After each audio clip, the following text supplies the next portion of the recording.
how many factors do you think are good to have on your like wish list? I don't want to have like 15 because no organization's ever going to meet that. Is there like an ideal number you keep in mind where you're like, okay, if they can meet me on these 2 to 5 things, I'm good? I think as long as you have a strong 5, and those have to be personal to you. So, whatever those strong 5 things are, and then you can have 5 things that are like wish list items. Like if they have this would be great. But those strong 5 things, don't waver on those. So don't think like, oh, I can go in here and fix it. I kind of feel like it's like when you're dating, and I'm married now, but back when I was dating, I'd be like, I can fix him up. No, that shit never worked. Okay. I did not end up with a fixer upper. Okay. Me neither. Honestly, me neither. It is not for me. It never works. And you are not someone's mom. Like, no. But like sometimes working in HR, you feel like the mom of the organization. Absolutely. So, there's so many things we're uncovering today right now. Yeah, for sure. And I do think something interesting, like a pro tip for me, for any recruiters that are listening, is asking the candidates very early on in the first phone screen, what are factors that you are considering when evaluating a workplace, is such a powerful question. You basically get the candidates asked right away, because you don't want to get all the way through an interview process and find that it wasn't the right match for the candidate and it wasn't the right match for the company.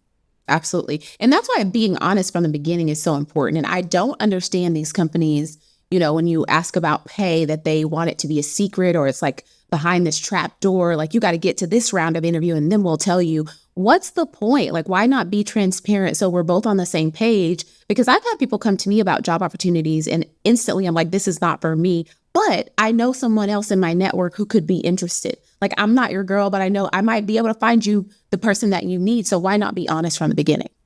Yeah, it's a good point. What are some other red flags?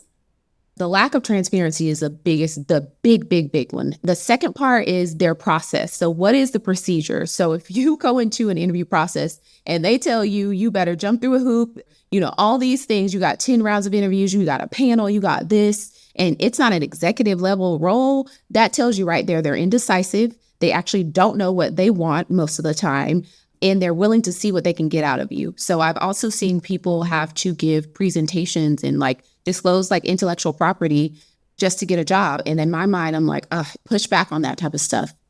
If they can't tell me in the phone screen what the interview process is, I'm not interested. Oh, no.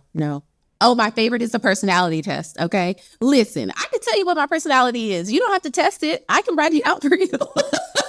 Also, those tests are so biased. Those tests are so biased. Yeah. Like, why would you do that? And so I have a lot of gripe with that too. If someone's like, you need to take a quiz, I'm like, I am not interested. I have not taken a quiz in like 15 years unless it's on BuzzFeed. Like, don't give me this I'm not quiz. interested at all. And actually, it's funny because in the beginning of my career, I remember I did have to take a personality for this job. Same. And I'll never forget it. And one of the things that came back, it said that one of my key personality traits was command, and that I was confrontational. And I was like, well, I mean, I'm okay, great.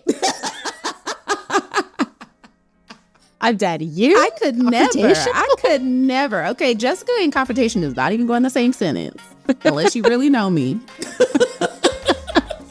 I'm dead. I would, if they're like, take this test, I'd be like, please don't. But then